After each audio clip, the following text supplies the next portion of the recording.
네, 광복절 광화문 집회 이후 코로나19가 전국적으로 확산되면서 정치권에서 책임 공방이 벌어지고 있습니다. 정부가 추가 확산을 막기 위해서 사회적 거리 두기를 상향 조정한 가운데 방역 대책과 관련한 대책과 입법 논의도 이어지고 있습니다. 전국 현안 박창환 장한대 교수 그리고 이기재 좋은도시연구소 대표 두 분 모시고 진단해 보겠습니다. 어서 오십시오. 네, 지금 그 방역 당국이 계속 좀 중대한 기로라고 좀 강조하고 있고 계속 좀 확진자가 300명대를 이어가고 있습니다. 두 분이 이제 방역 전문가는 아닙니다만 종합적인 견제에서 좀 현 상황 간단하게 짚어보고 넘어가죠. 지금 그 정부가 이제 거리두기 2단계를 전국으로 확대하기로 했는데 현 상황 어떻게 좀 평가하고 계십니까? 우리 국민들이 지난 봄에 대구에서 신천지 사태를 봤지 않습니까? 근데 그때와 비교를 하면 오히려 더 상황이 더 안 좋아졌다 이렇게 평가들을 하는 것 같아요. 일단 당시에 신천지는 그래도 국민들의 여론에 좀 굴복하는 모습을 보였는데 지금 이번 사태의 큰 원인 중에 하나인 사랑제일교회나 또 광복절 집회 참여자분들이 이 조직적으로 방역을 갖다가 거부하거나 기피하거나 이런 일들이 벌어지고 있다는 점, 그리고 그 지역이 이 전염의 확산성이 가장 높은 밀집도가 높은 수도권을 중심으로 일어나고 있다는 점, 그리고 또 하나는 이 깜깜이 전염의 비율이 지난 봄 때와 비교해서 훨씬 더 높다라고 하는 점이 지금 이제 지난 우리가 3월 달에 300명대 나왔던 데하고 비교하면은 훨씬 더 안 좋아질 수 있다. 그래서 자칫하면 뭐 하루에 700명, 1000명 나왔던 그때로 다시 돌아갈 수 있기 때문에 정부가 이번에 사회적 거리두기 이제 2단계로 격상하는 건 너무나 당연한 일이고 좀 더 선제적으로 해야 되는 거 아니냐라고 하는 시민들의 목소리가 지금도 상당히 높거든요. 그런 점에서 물론 이제 여러 가지 정부가 고려할 사항도 있겠지만 좀 선제적인 방역 또는 이제 거리두기 조치 이런 부분들이 뭐 전체 다를 3단계로 올릴 수는 없지만 선별적으로라도 좀 3단계에 준하는 그런 조치들이 이루어져야 되지 않느냐라고 하는 목소리가 높은 것 같습니다. 네, 지금 깜깜이 환자는 20%대를 넘었다고 그러고요. 지금 말씀하신 대로 그러니까 선제적 대응에 대한 그 어떤 그 요구 이런 게 좀 계속 제기될 것 같아요.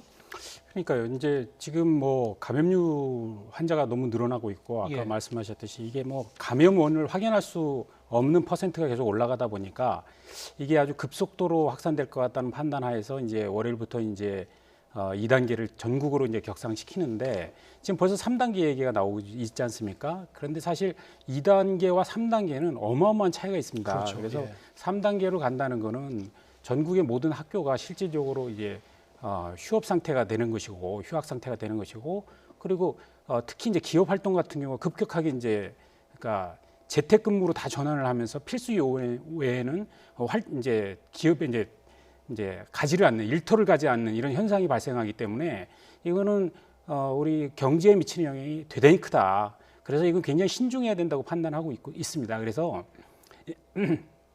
이제 일단은 이것을 지금 현 단계에서 이제 뭐 가장 빠르고 쉬운 방법으로 3단계 조치를 하자 이렇게 얘기 나올 수 있지만 이게 가지고 오는 부작용을 고려할 때 좀 신중을 기해야 된다.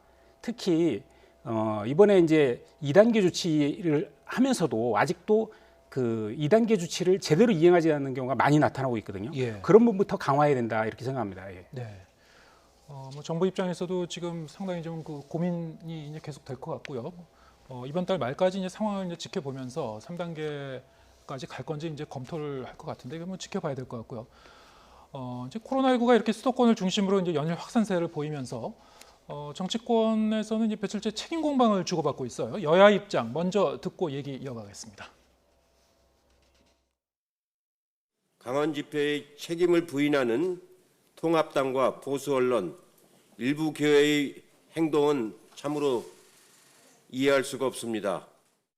우선 정치적으로 이러고 저러고 얘기한다는 것이 코로나 방어에 아무런 도움이 되질 않아요.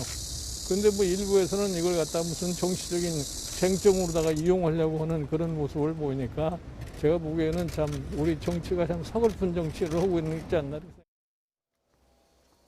네, 지금 뭐 들으셨습니다만 뭐 민주당 입장, 통합당 입장 하나는 이제 따져보겠습니다.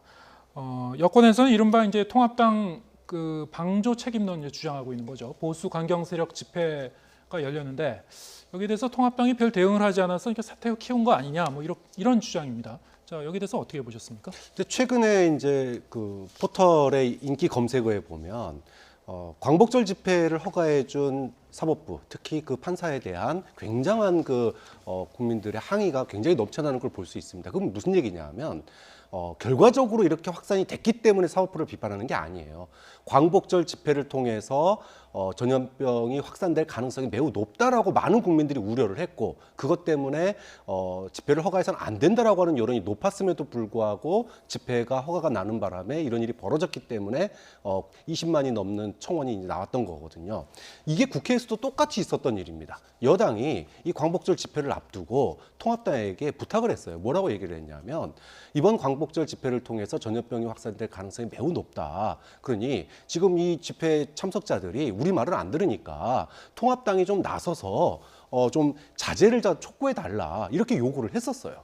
그런데 여기에 대해서 통합당이 사실상 방조를 했죠. 그렇기 때문에 이제 막상 이제 그런 일이 벌어지고 나니까 당연히 그때 좀 도와주지 그랬느냐라고 하는 여당의 야당에 대한, 통합당에 대한 아쉬운 목소리가 나올 수밖에 없는 면이 좀 있다고 봅니다. 네, 어떻게 보십니까? 근데 뭐 통합당이 8월 15일 날 대회를 뭐 공동 주최하거나 뭐 당원들에게 참여를 독려하거나 그런 건 전혀 아니거든요. 예. 그러니까 어떻게 보면 그 종교 단체에서 그 광화문에 집회를 한 거고, 그 집회에 부동산 관련해서 사실 성남 민심들이 대거 참여하면서 집회가 예상보다 커진 거 아닙니까?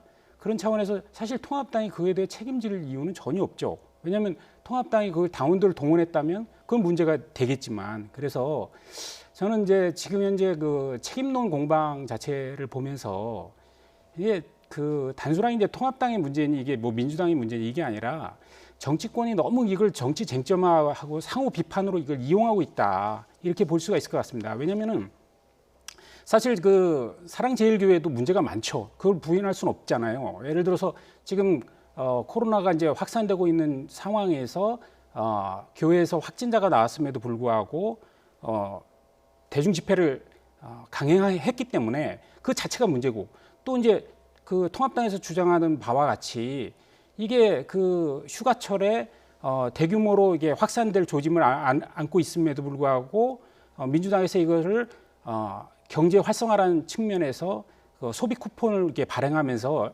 이런 걸 이제 확대한 측면이 있거든요. 그래서 양자가 공이 이 문제를 객관화시켜 봐야 될 문제지 누구에게 책임을 전가할 문제는 아니다, 이렇게 생각합니다. 네. 네, 뭐 지금 그 통합당에 대한 어떤 이른바 그 여권이 제기하고 있는 책임론, 여기에 대해서 이제 간단히 정리해 봤습니다만, 반면에 이제 통합당은 정부가 방역 준칙을 스스로 허물어 놓고 정치 쟁점화하고 있는 거 아니냐, 통합당의 책임 전가하고 있는 거 아니냐, 이렇게 이제 반발하고 있는 겁니다. 정부의 방역 대책에 뭐 어떤 문제가 있었을까요? 어떻게 보십니까? 저는 이제 그 통합당의 이야기가 예. 좀 앞뒤가 안 맞는 어폐가 있는 얘기가 있어요. 예를 들어 뭐 완전 종식 전에, 코로나 완전 종식 전에 왜 정부가 공연이나 영화나 다중 이용 시설들에 대해서 사실상의 독려를 하지 않았느냐. 그래놓고 왜 이제 와서 방역의 책임을 갖다가 우리한테까지 떠넘기느냐, 이렇게 이제 비판을 하는 거거든요. 자, 그런데 지금 이제 통합당 내에서도 아까도 말씀하셨지만 이 3단계에 대해서 경제적인 이유를 들어서 사회적 거리두기 3단계를 반대하고 있거든요. 자, 그러면 도대체 어떻게 하라는 것이냐는 거죠. 방역과 경제 두 마리 토끼를 다 잡아야 되는 입장에서 공연이라든지 영화라든지 다중이용시설들을 갖다가 무조건 못하게 막을 수는 없다라는 거죠. 특히나 이것이 하면서 저희가 정부가 예를 들어 확진자 또는 자가격리 대상자, 이 사람들 보고 영화 보러 그런 거 아니거든요. 그 무슨 얘기냐면 개인 방역을 철저히 하면서 정부의 방역 조치를 따르면서 경제를 갖다가 어느 정도 좀 돌게 하기 위한 조치였는데, 이제 와서 이제 커지니까 정부가 이 사태를 만들어 놓고 책임을 갖다가 사랑제일교회나 야당에게 떠넘긴다라고 얘기를 하는 것은 방역과 경제 두 마리를 잡아야 되는 입장을 갖다가 전혀 고려하지 않은 비판 아니냐, 너무 일방적인 비판이다라는 생각이 듭니다. 네. 지금 이제 3단계를 좀 신중히 하자는 것과 이 정부가 이제 방역 조치를 좀 이완했었던 거는 좀 약간 별개의 문제 아닌가요? 아니, 이거 저는 좀 약간 좀 팩트가 아닌 걸 얘기하시는데, 예. 지금 통합당에서 3단계를 반대하는 게 아닙니다. 실제로 반단계 한다는 얘기해 본 적도 없고, 그리고 이번에 김종인 위원장이 질본에 방문했을 때도 그 3단계 조치가 빨리 필요한 거 아니냐 이런 이제 오히려 질문을 던졌기 때문에 예. 이 사태를 굉장히 그 엄중하게 보고 있는 게 맞고요. 그리고 이제 지금 이제 그 지적하셨듯이 이 문제를 가지고 사실 정부만 탓할 수는 없어요. 왜냐면은 사실 그 코로나 사태가 길어지면서 지금 소비가 침체되고 많은 자영업자들이 대단히 어렵거든요. 그래서 결국은 방역과 경제 활성화라는 부분을 어떻게 가져갈 것인가가 정부의 고민이었기 때문에 그 두 부분을 함께 가져가는 축에서 사실 8월 17일 날 임시 공휴일을 선정하고 그 부분에 대해서 소비 진작책을 취한 거거든요. 저는 정부가 할 수 있는 그 대책은 유효한 대책이었다 생각합니다. 다만 그로 인해서 또한 확산된 것 또한 현상적으로 부정할 수 없는 거거든요. 그런 부분을 같이 봐야 된다. 이거를 단순하게 8.15 집회만의 문제 혹은 그 배후를 통합당의 문제로 지적하면서 이걸 정제만 할 문제는 아니다. 이렇게 지적하는 거죠. 네. 이게 뭐 사실 어떤 뭐 책임, 지나간 책임을 이제 따지는 게 초점이 있는 게 아니고 앞으로도 이제 이 감염병과 관련한 위기는 계속 닥쳐올 가능성이 높기 때문에 그동안 이제 이 거쳐온 길을 한번 이렇게 복귀해 볼 필요는 있을 것 같습니다. 앞으로 이제 좀 더 어떻게 효과적으로 대응하고 지혜롭게 대응할 것인지에 대해서는 좀 중재를 모을 필요가 있을 것 같고요. 근데 이런 상황에서 김종인 통합당 비대위원장이 질병관리본부를 이제 방문을 했죠. 자, 이거를 놓고 또 이런저런 얘기가 나오고 있습니다. 일각에서는 이제 대통령도 지금 가지 않고 국회에서도 부르지 않는 그런 질병관리본부를 왜 굳이 이 시점에서 찾아가느냐, 뭐 이런 이제 논란이 일고 있는데, 자, 이 부분은 좀 어떻게 보시는지요? 그러니까 저는 대통령도 안 갔는데 왜 김종인 위원장이 가냐, 그건 좀 너무 심한 표현 같습니다. 왜냐하면 대통령은 뭐 가야 되고 그러니까 김종인 위원장이 현재 제1야당의 당대표격인 비상대책위원장입니다. 예. 그렇기 때문에 충분히 그런 곳에 갈 수 있는 것이고요. 왜냐하면 가서 상황도 봐야 되고 이야기도 듣고 그것을 정당의 정책에 그리고 당원들에게 반영해야 되지 않습니까? 그래서 그거를 뭐 대통령도 안 가는 거를 위원장이 야당에서 갔다 이런 문제는 적절하지 않는 것 같고요. 그만큼 이제 그분들이 지금 굉장히 바쁜 상황이다. 뭐 이런 걸 그러니까 강조하는 저는 그 거겠죠? 문제에 네. 대해서는 그렇게 보아야 될 것 같습니다. 뭐냐면 과연 정치인들이 어떤 현장에 가는 걸 어떻게 봐야 되느냐 이러고 예. 직결되거든요. 왜냐하면 얼마 전에 수해 현장이 발생했지 않습니까? 그럼 거기에 이해찬 당대표도 가고 또 통합당의 주호영 원내대표도 가고 예. 이게 수해 현장에 갔는데 그때 수해 현장 갈 때마다 사실 단골로 등장하는 게 바쁜데 뭐하러 여기로 오냐, 사진 찍고 갈 거냐 이렇게 얘기하거든요. 근데 사실 정치가 현장에 사실 밀접해 있어야 하고 그 현장의 목소리를 들어서 그걸 반영해야 되거든요. 그래서 그런 것을 또한 그 현장에 가서 메시지를 내는 게 국민들한테 전달되는 효과가 굉장히 큰 겁니다. 예를 들어서 이번에 대통령께서 공권력의 엄정한 집행을 어딜 가서 했냐면 서울시청을 가서 하셨어요. 서울시청에 가서 안전 점검을 하면서 그 자리에서 얘기하셨거든요. 그렇게 얘기한다면 뭐 대통령도 청와대에서 그냥 지시만 하면 될 일이지 굳이 왜 서울시청에 방문해서 그 현장 회의를 하시겠습니까?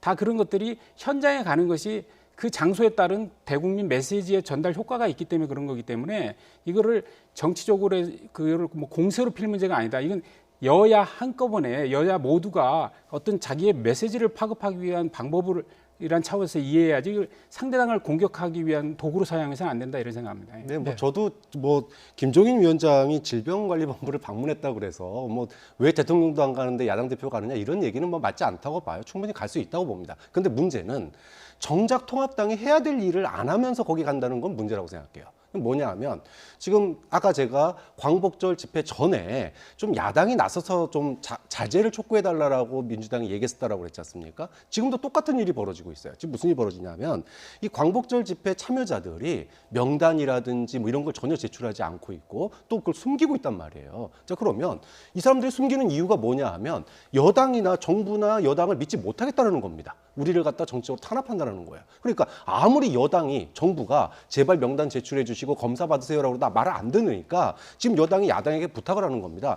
통합당이 좀 나서서 우리 말을 안 들으니까 통합당이 나서서 이 집회 참석자들에게 좀 호소를 해달라. 검사를 좀 받아달라고. 그럼 당신들 말은 조금이라도 들을 거 아니냐라고 하는 거예요. 좀 그런 점에서 통합당이 소위 뭐 대구 경북이나 이런 쪽에 집회 참석하신 분들에게 좀 적극적으로 호소해서 적극적으로 좀 검사를 좀 받으시고 또 명단도 좀 제출해 주시고 이렇게 얘기를 하면서 질본에 가서 그런 얘기를 했다면 오히려 또 국민들에게 또 진정성도 와닿고 실질적인 방역에 도움도 되고 이러지 않았을까 하는 아쉬움이 있는 거죠. 네.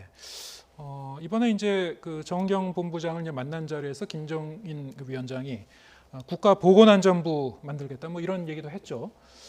자, 이 국가보건안전부라는 그 이 아이디어에 대해서는 사실 이제 그 질병관리본부를 이제 그 청으로 독립해서 승격시키기로 지금 한 거 아닙니까? 네. 자, 이런 상황에서 이게 어떤 뭐 실효성이 있다고 보시는지 어떻게 이걸 봐야 됩니까? 글쎄요, 뭐 국가보건안전부에 대한 무슨 자세한 내용이 지금 나와 있는 건 없습니다. 예. 다만 이제 김정인 위원장이 이 질병안전과 관련한 보건안전과 관련한 좀 상시적인 조직이 필요한 것 같고 그 상시적으로 교육과 훈련을 할 수 있는 조직체가 필요하다. 그리고 이게 질병안전본부가 질병관리본부가 전국적인 조직과 연계돼 있지 않은 것 같아서 그런 부분을 좀 네트워크로 연결할 수 있는 그런 기구가 필요하지 않느냐의 차원에서 던진 것 같고요. 이게 자세한 내용들은 이제 당에서 뭐 정책 위원장 이하 여기서 이제 당론으로 좀 정리해야 될 사안 같습니다. 예. 네. 지금 이런 와중에 정광훈 목사는 이른바 이제 그 바이러스 테러 발언으로 해서 이제 국민의 공분을 계속 사고 있죠. 이 부분에 대해서는 저희가 앞서 이제 취재 기자의 이제 팩트 체킹 그 리포트를 통해서 자세히 짚어봤기 때문에 또 뭐 세밀하게 들어가지는 않겠습니다. 하지만 이와 이제 같이 맞물려서 확진 판정을 받고 치료 중인 일부 보수 유튜버들도 이제 상식을 벗어난 발언을 이제 계속 하고 있고요. 자, 이런 상황이 왜 이제 계속 이어지는 걸까요? 일단은 이분들이 예. 좀 신념의 우상화가 이루어지고 있지 않나라는 생각이 듭니다. 그러니까 이제 본인들이 이제까지 해왔던 집회나 작년부터의 쭉 흐름을 보면 스스로 이제 현재 문재인 정부에 대해서 좌파 독재고 거기에 예. 대해서 저항하는 게 정당하다고 하는 그런 논리를 가지고 해 오셨는데 이번 사태를 겪으면서 국민의 안전, 국민의 생명보다 자신들의 행동이 우선한다. 즉 좀 일종의 우리가 책임 없는 자유는 방종이라고 얘기를 하는데 자유는 마음껏 누리면서 책임은 지려고 하지 않는 모습을 보였기 때문에 국민들이 분노한 거 아니겠습니까? 좀 그런 점에서 어떤 자신들의 어떤 행위에 대한 정당화를 갖다가 하다 보니까 어떤 선을 갖다가 즉 모든 행동은 국민들의 생명과 안전에 우선할 수 없는 거거든요. 그런데 이거는 뭐 자신들의 행동이 국민들의 안전과 행동보다 우선할 수 있다라고 생각을 하는 것 같아요. 좀 그런 점이 마치 우리들은 아무런 잘못이 없는데 지금 이제 정부가 잘못해가지고 이런 일이 벌어지고 있는 거다라는 식의 어떤 그런 궤변을 만들어내고 있는 거 아닌가. 좀 그런 점에서 좀 상식을 좀 벗어난 이야기들이 일종의 이제 좀 자신들의 어떤 행동에 대한 정당화 이것이 좀 도를 넘어섰기 때문에 나온 거라고 봅니다. 네. 이런 게 목소리들이 나오고 있고 또 여야 간에는 책임 공방도 있었습니다만 지금 이제 코로나19 관련한 이런 상황들이 여야 지지율이나 판세에도 어떤 영향을 미칠 수 있을까요? 어떻게 보시는지? 굉장히 영향을 미칠 수 있을 것 같습니다. 예. 왜냐하면 지금 이미 그 최근 여론조사 결과만 봐도 문재인 대통령의 국정 지지율이 올라가고 또 민주당의 그 지지율이 대폭 상승했습니다. 6%나 상승했고 오히려 통합당의 지지율이 4%가 떨어졌는데 플러스 마이너스 하면 10% 격차가 생긴 거니까 이거 굉장히 큰 영향을 미쳤다고 보고요. 우선은 이제 코로나 전국 관련해서는 이제 그 지지율이 대통령 지지율이 올라가는 건 어쨌든 위기 상황에서는 결국 이제 정부 여당이 힘을 실어준다는 이제 그런 게 되는 모이게 되고 또 대통령이 이제 코로나를 잘 여태까지 관리해 왔다라는 국민적 지지가 있기 때문에 이번에 강경한 메시지도 그거에 대한 효과를 얻을 것 같고요. 네. 그리고 이제 사실 이제 통합당이 아까 그런 극우 집회라고 소위 얘기하는 집회와는 이제 분리의 선을 빨리 좀 걷고 좀 합리적인 보수로서 그 책임 있게 이제 해야 된다. 그런 차원에서 이번에 주호영 대표도 그거에 대해서 명확하게 이런 종교 집회에 대해서 명확하게 문제 제기를 했고 또 사실 8.15 집회와 관련해서도 그 집회가 개최되기 전에 이미 원희룡 도지사나 하태경 의원이나 이런 집회가 열리면 안 된다고 이미 주장을 했었습니다. 그리고 집회가 열린 이후에도 상당한 강도 높은 비판을 했고 그래서 실제로 그런 어떤 그 강경 보수 집회와 분리의 선을 그으면서 좀 합리적인 그리고 이런 어떤 국가적인 문제에 대해서는 공동의 그 참여와 대안을 같이 만들고 협력하는 이런 모습으로 해 나가야 이런 그 통합대응의 지지율을 빠지는 현상을 만회할 수 있을 것이다 이렇게 내다볼 수 있습니다. 예. 지금 말씀하신 대로 이제 그 여론의 흐름에도 이제 그 영향을 줄 수 있는 그리고 그 양당의 이제 그 지지율에도 영향을 줄 수 있는 이런 상황인 것 같고 문재인 대통령도 뭐 방역 조치를 방해하는 일에 대해서 단호하게 대응하라. 상당히 좀 그 이례적으로 강도 높은 그 어조였죠. 예. 네.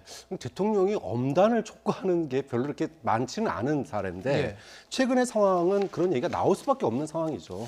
국민들 누구나 다 지금 인식하고 있다시피 뭐 자가격리를 갖다가 어기고 대중 집회에 참석을 한다던가 또는 병원에서 탈출을 한다. 진짜 뭐 있을 수도 없는 일이죠. 그다음에 명단을 숨기는 거는 기본이고 보건소 직원에게 침을 뱉고 더 이상 이제 공동체의 어떤 안전에 이거 위협을 가하는 수준이 아니라 이거는 뭐 방역의 기조를 흔드는 것뿐만이 아니라 이건 공동체에 직접적인 해를 가하는 행동을 한다는 거예요. 이거는 진짜 초등학생의 어떤 상식 수준을 넘어서는 일들이 지금 벌어지고 있는 거기 때문에 당연히 이 상황에서 앞으로 방역의 어떤 그 신뢰 그리고 방역에 대한 안전성을 확보하기 위해서는 대통령이 이런 이야기를 할 수밖에 없는 그런 상황이었죠. 좀 그런 점에서 좀 엄단해야 된다 이런 목소리가 힘을 얻는 것 같습니다. 네. 지금 이제 코로나 이 대유행 가능성이 이제 계속 좀 제기되고 있으면서 앞서도 뭐 얘기했습니다만 이제 그 거리두기 3단계 뭐 지금 검토하느냐 마느냐 뭐 이런 얘기가 나오고 있습니다만 이제 방역과 이 경제 민생 지금 같이 이제 걱정해야 되는 그런 그 굉장히 좀 어려운 상황이 닥쳐오고 있습니다. 좀 이런 상황에서 이제 여야 정당에서 이제 2차 재난지원금 지급과 관련한 언급도 이어지고 있죠. 이낙연 민주당 대표 후보자 그리고 이재명 경기지사, 뭐 김종인 통합당 비대위원장도 이 2차 지원금에 대해서 긍정적인 그 입장을 내놨습니다. 좀 이 정도면은 어떻게 전망하시는지요? 뭐 현실화 될 수 있을까요? 지금 뭐 2차 재난지원금은 거의 뭐 그 기정사실화되는 것 같습니다. 왜냐하면 여야가 공히 이제 인정을 하고 있고, 왜냐하면 1차 재난지원금을 이제 국민들에게 지급했을 때 그 반응들이 굉장히 좋았어요. 그 뭐 돈을 안 와주니까 싫어할 리가 없겠죠. 그리고 지금 현재 경제가 어렵기 때문에 이거 지원해야 된다라는 거에 대해서는 누가 부정할 사람이 없습니다. 다만 이러한 계속 이렇게 언제까지 이렇게 지원금을 뭐 2차, 3차 갈 거냐, 과연 우리 국가 경제가 짊어져야 되는 부담은 어느 선에서 견딜 수 있느냐, 이런 문제가 있는 거거든요. 왜냐면은 지금 국가 부채도 벌써 764조가 됐거든요. 700조가 훌쩍 넘었고, 그다음에 이 상반기에도 이미 그 재정 수지 적자가 벌써 111조 아닙니까? 그러니까 경제 상황이 굉장히 안 좋아지고 있다. 그래서 우리가 어떻게 버틸 수 있느냐, 이 문제가 있기 때문에 저는 뭐 2차 재난지원금을 하는 건 좋은데 그 부분에 대해서 좀 대상 문제는 좀 신중하게 좀 했으면 좋겠다. 1차 같이 무조건 전 국민한테 지급한다라는 것보다는, 왜냐하면 저도 뭐 1차를 받아봤지만 굳이 필요하지 않은 사람들한테까지 다 이렇게 뭐 소비 진작 차원에서 뭐 준다고 한다면 뭐 받을 수는 있겠으나 실제 어려운 중소 자영업자들, 그리고 또 어떤 대기업에 근무하는 분들은 안정적인 급여가 지금 지급돼주고 있잖아요. 그런데 어떤 코로나 경제 위기로 인해서 직장을 잃는 분들, 그리고 또 뭐 문화, 뭐 예술계 종사하는 분들, 이런 분들은 사실 공연 같은 게 전부 막혀갖고 지금 굉장히 어려움에 처해 있거든요. 이런 분들한테 좀 집중적인 지원이 될 수 있는, 그냥 천편일률적으로 쉽게 지원하는 거 말고 좀 디테일하게 타겟을 정해서 하는 방향을 좀 진지하게 고민했으면 좋겠습니다. 네, 2차 재난지원금을 지급하더라도 좀 더 이제 취약계층에 좀 더 집중되도록 지급 대상에 대한 논의도 좀 진지하게 할 필요가 있다, 이런 말씀하신 것 같습니다. 지금 어떻게 보시는지요? 네, 1차 재난지원금의 효과에 대해서 예. 좀 면밀하게 따져볼 필요가 있다고 생각해요. 그러니까 1차 재난지원금을 전 국민에게 지급하기 전에 사실은 이제 그 피해자들, 그러니까 피해를 직접적으로 입은 근로자들이나 자영업자들을 대상으로 해서 핀셋 지원이 이루어졌었거든요. 그런데 1차 재난지원금은 그러니까 그 소위 말해서 지금 이제 그 생활이 어려운 분들에게 줬던 그 돈은 순수하게 식료품비라든지 이런 데로 많이 쓰였어요. 그런데 1차 재난지원금을 통해 가지고 사회 전반의 소비가 활성화되는 뭐 예를 들어 가구라든지 솔직히 말하면 불효불급한 부분들까지 소비가 이루어졌거든요. 그걸 통해서 우리가 OECD 국가 가운데 그래도 경제가 가장 그래도 감소폭이 가장 적은 나라가 됐단 말이에요. 좀 그런 점에서 2차 재난지원금은 어차피 필요할 수밖에 없다. 다만 지금이 이제 지난 3월 달과 같이 지금이 2차 확산 시기냐에 대해서는 고민해 봐야 한다는 거죠. 앞으로 올 가을, 겨울에 2차, 3차가 올 수 있다라고 하는 점을 염두에 둔다면 지금 전 국민에게 지급하는 2차 재난지원금이 아니라 선별 지급할 필요성도 있다. 그래야지 올 가을이나 정말로 지금보다 확산이 더 많이 됐을 때 그때 경제가 어떻게 돌아갈지를 생각해 본다면 전 국민에게 지급되는 그리고 그것이 미치는 경제적 효과가 분명히 있기 때문에 예. 그 부분은 조금 재정적인 여력을 남겨뒀다가 예. 올 가을이나 겨울에 쓰는 것도 저는 좋은 방안이 될 수 있다고 봅니다. 예. 지금 뭐 그 사실은 그 코로나19 관련보다도 앞서서 이제 그 호우 피해 복구와 관련해서 이제 4차 추경 얘기도 여당에서 좀 언급을 했습니다만 지금 정부 입장에서 여러 가지로 좀 하여튼 신중한 입장인 것 같아요. 지금 말씀하셨다시피 뭐 여러 가지 이제 그 지급 여력 앞으로도 이제 대비해야 되고 그리고 뭐 재정 건전성도 이제 좀 고민을 해봐야 되겠죠. 어떻게 보시는지요? 뭐 이게 이제 추경 문제하고도 맞물려갖고 같이 생각해 볼 수 있는 문제인가요? 그렇죠. 이제 추경은 이제 수해 복구비는 어쨌든 예비비가 있으니까 그거 갖고 이제 충당하겠다 이랬던 예. 건데 이제 그 다시 이제 2차 재난지원금으로 가면 아마 그 부분도 거기에 이제 섞어서 다시 이제 제기될 가능성이 높고요. 그래서 뭐 그거 외에도 우리가 이제 연말까지 가면서 진짜 이번에 4차 추경도 이제 사실 처음 있는 일이지만 앞으로도 60년 가까이 그럼요. 예. 만에 뭐 처음 있는 그다음에 이제 또 일이라고요? 계속 또 추경 요소가 또 생길 겁니다. 예. 근데 문제는 부채죠. 부채가 이제 자꾸 뭐 OECD를 대비하면서 부채율이 낮다라고 하지만 우리 이미 40% 부채 우리가 그 어떤 한계 지점을 이미 넘어 버렸잖아요. 그러면 이제 OECD보다는 낮다고는 하지만 결국은 우리나라의 이제 경제적 체력이 과연 버틸 수 있느냐. 그럼 결국 부채가 올라가면 신용 등급이 떨어질 거고, 그러면 국제적인 이자가 올라가면서 어쨌든 국가가 짊어져야 되는 짐. 계속 그러면서 이제 신용 등급이 계속 떨어지는, 그러면서 이런 것들이 악순환돼서 사실 남미의 국가들이 여러 가지 이제 경제적 어려움을 더 겪었던, 우리가 그걸 반복할 수도 있기 때문에 그런 면에서는 어떤 재정 안전성 문제를 굉장히 염두에 둬야 된다, 이런 측면을 말씀드릴 수 있을 것 같습니다. 예. 주제를 이제 바꿔보겠습니다. 일주일 뒤면은 민주당 전당대회가 열리죠. 이낙연 당대표 후보가 지금 그 자가 격리 중입니다. 선거운동에 차질이 빚어졌는데 이낙연 후보 입장에서는 이제 그 일정대로 개최되기를 이제 그 원했을 것 같고요. 그리고 김부겸 후보는 이제 좀 다른 입장인 것 같고. 근데 결국 이제 예정대로 진행하기로 한 거죠. 네. 결과적으로는 뭐 이낙연 후보에게 유리하게 됐다라는 예. 평가가 많은 것 같습니다. 그동안의 지지율 측면에서 이낙연 후보가 앞서왔던 게 사실인데, 이게 뒤집어지려면은 뭐 어떤 극적인 어떤 뭐 효과가 있어야 돼요. 근데 그게 가장 많이 발생할 수 있는 게 TV 토론이라든지 이런 건데, 이제 막판이 돼서 이제 TV 토론이 막 이제 활성화되려고 하는 시점에 이낙연 후보가 자가격리에 들어가면서 사실상 선거운동이 끝나버렸거든요. 자, 그렇게 되면 나머지 후보들이 선거운동 한다지만 이 TV 토론을 통해서 역전할 수 있는 기회 자체를 갖다가 잃어버리게 된 겁니다. 이것 때문에 김부겸 후보나 이쪽에서는 좀 선거를 연기하자, 그러니까 중단하고 좀 연기하자 이렇게 얘기를 했는데, 결과적으로는 그냥 진행하기로 했거든요. 자, 그렇게 되면 역전하려면은 상대방이 있어야 역전을 할 텐데 지금 상대방 없이 싸우게 생겼단 말이에요. 예. 그럼 결과적으로 이제 민주당의 전당대회는 뭐 이걸로 끝난 거 아니냐, 이렇게 뭐 평가하는 분위기인 것 같습니다. 네, 지금 뭐 박주민 후보는 어대낙이라고 이제 표현했다고 해요. 예, 어차피 당 대표는 이낙연이다. 자, 일주일 남았는데 어때? 반전 가능성은 좀 없는 겁니까? 거의 없다고 보죠. 예. 그래서 지금 현재 민주당 전당대회를 이제 산무 전당대회다 뭐 이렇게 얘기를 하거든요. 왜냐하면 관심도 없고, 그다음에 이변도 없고, 그다음에 이견도 없다. 저는 사실 뭐 이변이 없는 건 처음부터 예상했지만 저는 이견이 없다는 부분에 대해서 좀 놀랐어요. 뭐냐면 기본적으로 그 후보들이 자기의 강점을 얘기하기 위해서는 차별화 전략이 필요하지 않습니까? 근데 전부 다 그 친문의 그 줄대는 식으로 이렇게 자꾸 얘기를 하니까 예. 심지어 저는 김무겸 의원도 좀 깜짝 놀랐는데 요거 오늘 뭐 그런 발언을 했더라고요. 극우가 문정부 흔들려고 코로나 퍼뜨리고 있다라고.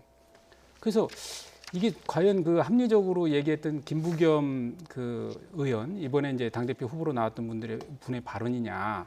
그러니까 극우가 지금 코로나를 퍼뜨리고 있다. 이게 정광훈 목사가 지금 결국은 그 또 코로나 테러를 자기 그 교회에 했다라는 거랑 뭐가 다르겠습니까? 이런 식으로 극단적인 발언으로 하고 있다. 결국 이게 뭐냐면 결국 친문에게 이제 그 기대는 선거를 하고 있다는 건데 그러다 보니까 결국은 흥행도 없고 그리고 이견도 없고 이변도 없는 재미없는 선거가 되는 거 아닌가 이렇게 생각할 수 있을 것 같습니다. 네.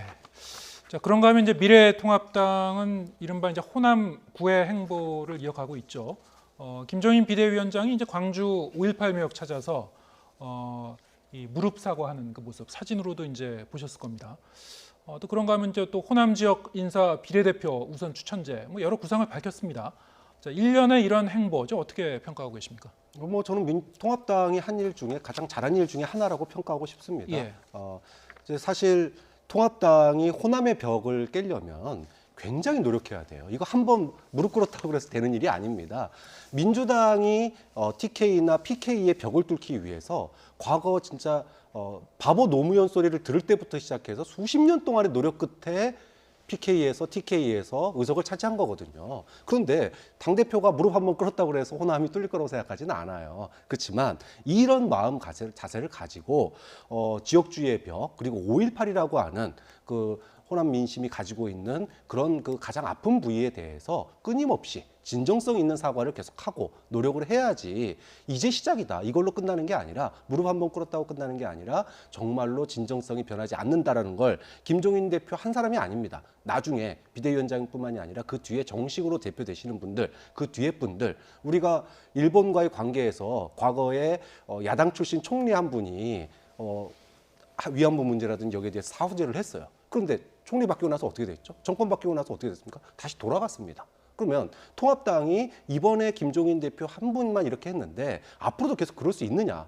여기에 대해서 보여줘야 되는 거죠. 좀 그런 점에서 이제 시작일 뿐이다. 하지만 잘했다. 이렇게 평가하고 싶습니다. 네, 뭐 뉴스를 통해서 이제 그 국민들의 이런 모습을 보고 물론 이제 텔레비전 화면을 통해서 이렇게 보면은 이제 그 순간 머리에 각인은 되겠습니다만 지금처럼 이제 앞으로 이제 어떻게 할 것인가 이제 문제겠죠. 어느 정도 진정성을 갖고 다가갈 것인가. 지금 이제 통합당이 민주당과의 지지율 경쟁이 치열한데요. 자, 이런 그 일련의 행보가 통합당 지지율에도 뭐 상당히 뭐 유효한 영향을 미칠 수 있을 것이라고 보시는지요? 예, 저는 미칠 거라고 보고요. 예. 근데 이제 지금 현재 그 5.18 그 묘소 참배라든가 이런 효과가 이번에 사실은 친일 논쟁, 광복 회장의 이제 친일 발언했다는 논쟁과 이 코로나 정부에 사실 묻혔어요. 그래서 근데 이제 사실 그 김종인 위원장의 행동은 대단히 그 우리 그 통합당에 있어서는 사실 그 벽을 넘는 아주 큰 행동이었다고 보고 그리고 사실 공당이 호남에서 지난번에 총선 때 후보를 다 내지를 못했어요. 그러니까 과연 전국적인 정당이 전 지역에서 호남 지역에서 후보를 낼 수 없다는 건 굉장히 심각한 거거든요. 그런 면에서는 이번에 단순하게 그 이례적인 어떤 참배가 아니라 지속해야 된다. 그리고 지속할 수 있도록 사실 이번에 당원 당규에서 5.18 정신 계승을 집어넣었단 말입니다. 그렇기 때문에 앞으로는 5.18과 관련한 발언에서 예를 들면 뭐 북한군이 개입을 해서 이렇게 했다든가 뭐 이런 정말 말도 안 되는 발언을 하는 당원에 대해서는 명확하게 징계할 수 있는 이제는 규정이 생긴 거나 같거든요. 그런 당원 당규에 명확히 못을 박았기 때문에 그런 측면에서 앞으로 그런 부분에 대한 철저한 제재 그리고 계속 주기적으로 호남을 찾아가서 실제로 호남 민심과 같이 할 수 있는 왜냐하면 영남만 보수고 호남은 다 진보고 이게 말이 안 되지 않습니까? 사람 사는 곳에 진보가 있고 보수가 있고 다 성향 차이가 다 있는 거기 때문에 실제로 호남에서 25% 30%는 득표를 해야 대선을 이길 거 아닙니까? 이런 측면에서 계속 호남에 주기적으로 좀 찾아가서 여러 가지 이벤트도 하고 주민들과 간담회, 대담회도 하고 토론회도 하고 이렇게 좀 지속돼야 될 거라고 봅니다. 예, 알겠습니다. 오늘은 여기까지 듣겠습니다. 박창원 장한대 교수 그리고 이기재 좋은도시연구소 대표와 함께했습니다. 자, 오늘 말씀 감사합니다.